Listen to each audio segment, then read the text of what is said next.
A new study finds not all of your cells are dead even after you die. Some brain cells not only remain active, but actually become more active. Researchers at the University of Illinois at Chicago say these so-called zombie genes grow to, quote, gargantuan proportions after we die. In today's video, I'll be going into a research and an article claiming that genes conduct some sort of a process 12, 24 and up to 96 hours after death, opposed to the idea that the body is simply quote-unquote shutting down. The genes actually increase their activity, which still could be considered as an emergency mechanism as the body confronts death. However, what's quote-unquote jaw-dropping, according to the article, is that some developmental genes are turned on after death, hinting at the possibility of a predetermined process linking birth and death sequences, which has been discussed in some literature as the quote-unquote transmigration of the soul or metempsychosis. Before I move forward, I would like to remind you that if you want to join the growing discussion on consciousness and would like to be notified on the latest scientific discoveries and theories surrounding this topic and how they connect to ancient mythologies and philosophies, please like this video, subscribe to the channel as I'll try to upload weekly videos, live streams and short-form content surrounding the topic. Likewise, you can support and access all of my work on Patreon, a link below. Alright, so into this video I'm going to be looking at this research which suggests that hundreds of genes spring to life up to 4 days after death, scientists find. Now I found this on Science Alert. I'm using a new overlay for making this video, so I'm not sure if you can see it, but all of the links are going to be below as per usual. Now this was in June 23rd, 2016. 7 years ago as of making this video. Now why am I bringing this up? This has to do with the whole chain that I'm doing related to delta brain waves at the moment of death or after death, and how consciousness seems to remain at least partially in the body after that, and how I'm linking all this consciousness phenomenon and all of these altered states of consciousness, near-death experiences, psychedelic experiences, so on and so forth, with the delta brainwave, seemingly indicating that our consciousness is not fully in our brain, but what seems to happen is that it remains partially after death in some cases. But in a line of articles and published research, I came about this research suggesting that not only is it our brain waves that remain after death, but our genes, and there are some interesting things related to this. So I'm gonna bring this research back up, and it's all part of the first chapter that I'm gonna be writing on my upcoming book, where I'm aiming at giving a fundamental scientific and a structured philosophical basis for the validity of near-death experiences. As I said, all of my work, I'm going to be uploading chapters monthly on my Patreon as I keep writing this book. So let's just go into it. Alright, so the article starts going into this. When a person's heart and brain have stopped ticking and their respiratory and circulatory system grind to a halt, it's time to declare death. The body has shut down. There is no more life. Or is there? A pair of papers published this week discussed evidence that certain parts of the body are still firing even days. The rest have stopped functioning, and it could change the way we think about organ transplants and time of death. So at the end of this article, they go a little bit into the idea of organ transplants, and especially how bodies reject these organ transplants because there seems to be a mechanism going on at the time of death for the regeneration of a being. So I'll go into it. So at the time of it, that my microbiologist Peter Noble at the University of Washington, a handful of genes in human cadavers that were active more than 12 hours after death. 1,000 genes that were still functioning even days after death, but it wasn't like they were taking a bit longer to spread out than the rest of the body. They actually increased their activity. So okay, this attacks straight away the argument that people would say, okay, well yeah, the body was alive, there's still some blood pumping, there's still oxygen in the body, there's still this delta wave, or this in some cases this brain wave still going on. So it's just that it takes a little bit of time for the body to fully pass on or die, or however you want to say it. But what they're saying here is that it actually became more active, and what's interesting is what specifically became more active. So 515 genes for even retain their function for 4 whole days. 4 days. And now something that I want to bring up, something that comes into my mind is all these ancient rituals that for people where people would wait for a week, or these funerary rites, the sort of things where they are burnt at a pile of wood, or they are set on a ship to sail the oceans. And there's a lot of funerary rites that where people had this idea, and this is in the Tibetan Book of the Dead as well, that right after death there's a whole journey happening, and there's something going on after that. It's not like people just die and that's it. There's a whole journey in terms of the soul, and as it seems to be, we're getting scientific evidence that this might be a real thing. This is genes, as I said. This is part of a series of studies. I've already done 2, and they're going to be linked below, based on how these delta brainwaves are connected to passing or to altered states of consciousness as well. So now one of the concepts that I want to bring, and probably I'm going to use it somewhere in the title, is this of metempsychosis. I'm going to go into it a little bit, and I know that this is just Wikipedia, which is not working at the moment for some reason. And I just wanna discuss. I'm just gonna bring the term up so people are a little bit acquainted with this. Now, this is not the really official term, and it says right here the statements are reliably sourced and so on and so forth. It's discussed. We don't know where exactly this concept comes from. The way that I came about this concept was actually in some occult writings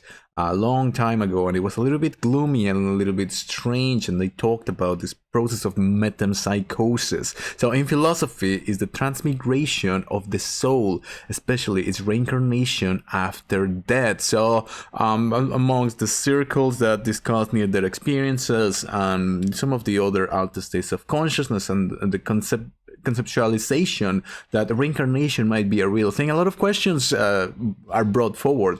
How many souls are there? What happened before there were billions of people on Earth? Like, the souls were waiting. Do we create new souls? How does the soul really comes about? There's other stories in some of the research in reincarnation, which I might go into at some point, where people say that they had certain scars that reflect what happened in a previous life, and there's some solid documentation in some of these cases. I think it was Dr. Jim Tucker, I believe this is one of the researchers doing this. I'm gonna go into it at some point. But this is an idea that when you have some sort of a birthmark or something like that, it could be a sign of something that happened in a previous life, in this whole transmigration of the soul. Now, this is a concept, this is a term, this is not science, this is an idea, this is philosophy. The term is derived from ancient Greek philosophy and has been recontextualized by modern philosophers such as Arthur Schopenhauer, Kurt Gödel. Otherwise, the term transmigration of the soul. Let's keep it like that. Metempsychosis, if you Google metempsychosis, you're going to find some wild things out there. So I wouldn't recommend that. Just think of it as transmigration of the soul, which, as I'll go into it in just a second, might be something much more positive and more interesting than I myself previously thought. So the word plays a prominent role in James Joyce Ulysses, and also associated with Nietzsche. Another term sometimes used synonymously is palingenesis. Alright, so I'm gonna go back into the research here. Alright, so it says here, the team figured this out, measuring the fluctuating levels of messenger RNA, mRNA, present in the mice and zebrafish as they died. They made this this is research, this is published research. I'm going to be linking it below. Alright, so I'm going to be linking this to pieces of research below. Accurate predictions of post-mortem interval using linear regression analysis of gene matter expression data, and the other one is Thanatotranscriptome, genes actively expressed after organismal death. You can go through them, you can just go into the whole thing. As I usually do, I use the articles to have a clearer idea of what they're talking about. Okay, so here's the interesting part. What's maybe even stranger than that is that the fact that these post-mortem genes weren't just any genes, they were the kind of genes that ramp up during emergencies. Not only that, we're talking about tasks like in stimulating inflammation, fighting up the immune system, and counteracting stress. Some of the genes they identify usually switch on to help form an embryo, and there are never heard of again except after death. Apparently, to this research, what's jaw-dropping is that developmental genes are turned on after death. So here we can start bringing the question of rebirth, of metempsychosis, as I said. It seems that at the moment of, it's not, what they're saying here is not random genes, it's not just any genes, it's the genes for emergencies, genes that create bodies. You know, you talk about, and I've been linking this idea that fields and morphic fields and morphic resonance from Rupert Sheldrake, which he says that behind matter there's all these fields which are at the philosophical level, at the intellectual level. Behind civilizations there are fields, behind the forms of plants there are fields. So these fields are what create matter, and this is in tune with science. So what I'm looking at is the possibility that these fields are part of who we are as well. I'll build upon this argument. I made the first video that I posted on this channel on near-death experiences. I go a little bit into it on how people who experience near-death experience say that when they go out of body, they feel expansive. They feel like they become a higher form of consciousness, and they say that they can travel at the speed of thought. They are not physical. You could think of existence as a disincarnate entity, as some form of vapor, of, you may say, spirit. What exactly is a spirit? The ruach in the Hebrew Bible, the idea of samadhi in the Eastern philosophies, where you can travel through mountains and go to other worlds, like the Buddha who went and traveled to these quote-unquote different heavens. And we have all of these in ancient philosophies. We have the research analysis of consciousness, out of body, psychedelics, near-death experiences, where people are saying that they just travel outside their bodies. So this whole idea that when you go into physics, into science, matter is determined by the fields around it. So the fields, these electromagnetic fields, this, or what is called the theories on the quantum field and field theory say that this information is what creates matter. And I also had going with the science I'm building upon all of this. I'm putting all out there, and people can make their own minds about it. I'm using the research that I'm doing. I'm putting it here in the YouTube channel, and from this I'm building an argument. So there's another research that I found where scientists created matter out of photons, out of pure energy, and what actually created the matter was the interaction of the electromagnetic fields of these photons. So these photons were not physical things, were not manifested physical things. They're just pure energy, light. I put it in the playlist. Everything is the light. So when these collide, it is the dynamic, the interaction between the electromagnetic fields of the photon which create matter. This is how matter is created. So what we're seeing here in this article is that after that, there's some sort of intelligence acting up that goes in ramp up during emergencies, inflammation, them counteracting stress. There is some intelligence in the cells that we are barely beginning to understand, and I'm gonna be bringing this concept, and I want to make a new concept of it, but I don't think I'm gonna be able to, so I'm just gonna call it intelligent design. But I'm gonna make it clear every time I bring it up. When I say intelligent design, I don't mean any kind of religion or any god of any religion. What I mean is a higher intelligence, like this spirit, this higher spirit that Einstein talked about, which might be behind the quantum phenomenon. This is what I'm talking about. If you want to think of a pantheistic sort of god or intelligence or something like that, maybe we can work with that. I'm gonna link all of these below. I made videos about all of this. If we think about this intelligence that is in these fields which create matter, the intelligence that is behind our bodies, behind what creates embryos, like it says here. We usually switch on to help form an embryo. We don't control any of this. We are just born. Our consciousness is attached to these bodies. We are just born into the bodies. We had no way of, no human ever, no doctor, no scientist has ever created a body. We are, this is an argument that I use often, we are reverse engineering who we are as human beings. We are barely starting to understand what are we, who are we, how do we come about, and what we're seeing is this. There is this, all this intelligence. Now, since I'm bringing all this research up, I just start putting everything together. As I said, these videos are also for me to put these arguments together and this research together. I made another video on a different research which suggested that memory is not stored in the brain, but rather it exists at the neural, synaptic, and system level. It's not a, if you think about the Orco theory, how it says everything is quantum information, and it exists as this quantum information in the microtubules in the brain, and at the moment of death, this quantum information releases. Maybe it's not only the microtubules and the quantum information in the brain, but it's all the information in your body goes into something, goes into some sort of natural phenomenon, help form an embryo. And you can start thinking about metempsychosis, you can start thinking about all of these things which people thought they were fringe, they were nonsense, they were spiritism, they were occultism, they were a fantasy. And it all could turn out to be something basic about nature, not biological nature, not simple materialist nature, but nature as a holistic cosmological phenomenon. So now in that research, it says that everything works at the system level. And there's another research that suggests that even cells, and I think that I made that on a different video, even cells possess some kind of memory.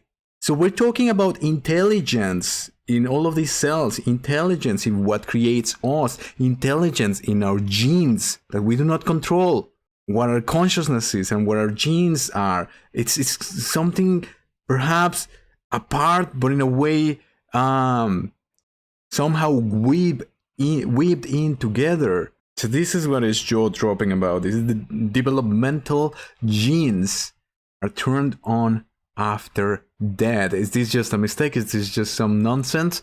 All right, let's continue with this. It's not all beneficial genes though. The team also found that certain genes that promote cancer growth also sparked after death in these animals, prompting the researchers to suggest that in a newly deceased corpse, the body reverts to the cellular conditions of a rapidly developing embryo. The process of birth happens at death.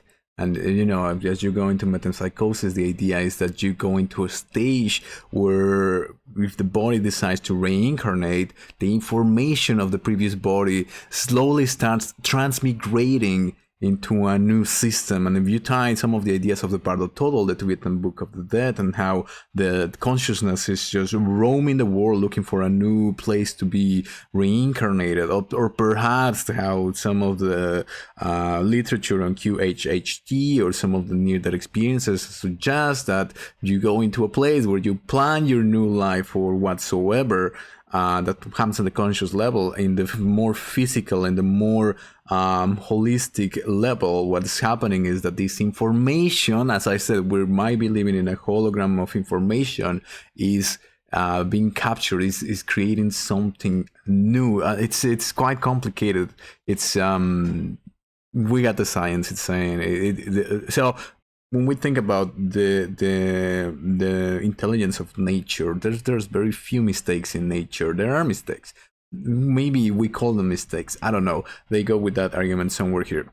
But it goes, there's creation. At the moment of death, there's creation. And now when it comes to cancer, some of the things, and I'm just going to pop this out, some of the near-death experiences claim that cancer is a way to exit this world. Your body goes into a natural phase of creating a way to exit the world. I've heard that multiple times from different altered states of consciousness. I don't know if this is true. There's also, I've done some research on this, A lot of people, how do some people overcome cancer and some don't? So you talk about the placebo effect, you talk about psychosomatic disease, you talk about how we might have some sort of authority over this.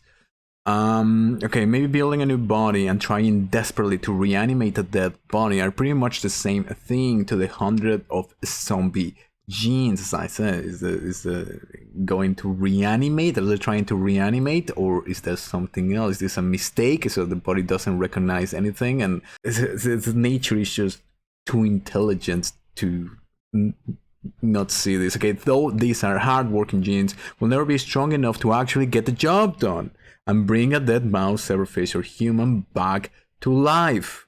Understanding what they are doing and why it could have a massive impact on patients living with transplant. So they go into the whole idea of transplant, but how it says here, it's about reanimating the dead. It's not gonna happen.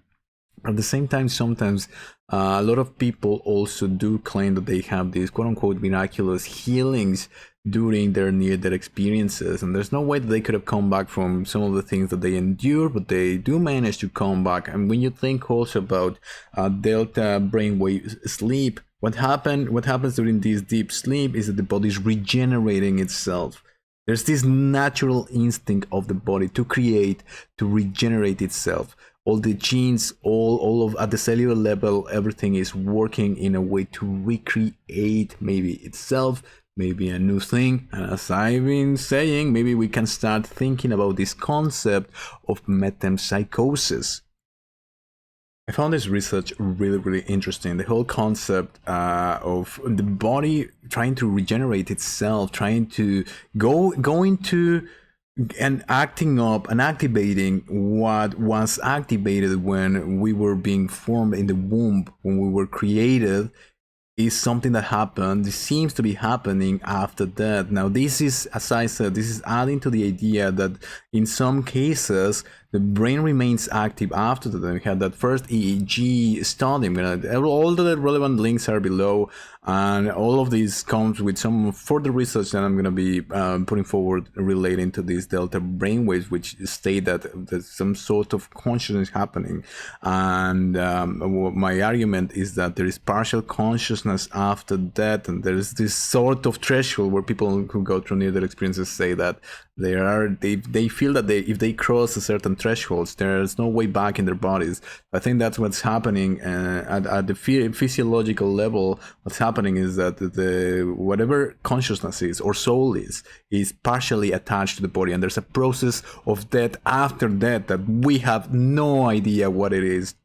We're barely starting to understand, and we can start integrating this concept of metempsychosis not as something out there, not as something completely weird, not as something negative, but as some sort of a natural aspect of reality, of the reincarnation aspect of things. What is the energy? What is the intelligence behind matter, behind forming embryos, behind forming things? Is the genes, of course, the epigenetics and so on and so forth. But how do you explain that some people claim that when the grandfather in a family dies he was a cop or something like that, and he was shot in a specific place, and then the grandson within their own family is born with a birthmark on the same place where the grandfather got shot, and then this grandson reports that he remembers specific aspects of the grandfather's life. I'm gonna go into all of this. This is part of the research on reincarnation that is out there.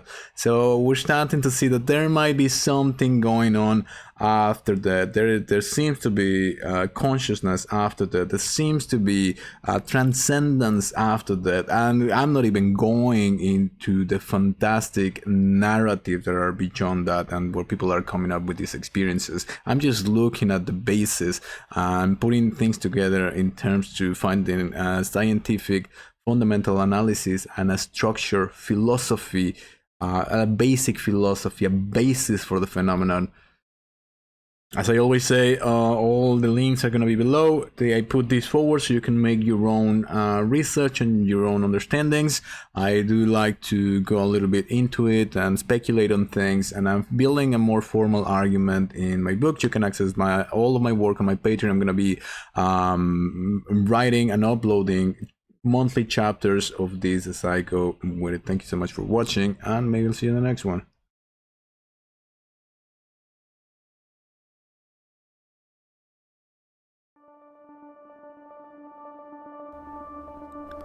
If you're on the path of finding the truth about reality and our purpose as humans on Earth, the information that I have to share concerns you. After a lifetime of research in philosophies ranging from Buddhism to the occult, I've encountered themes and patterns along some baffling information that is beginning to be seriously studied by science. A Rational Divine Outline, The Ghost of Jesus, is the first iteration of this project, where I analyze the message of Jesus without dogmatism, fanaticism, or religious bias. You can find my work available on Amazon on the link below. If you find this work valuable, consider subscribing, sharing, and following me on social media, as it'll help others in the same path to find this information. Thank you for watching, and I'll see you next time.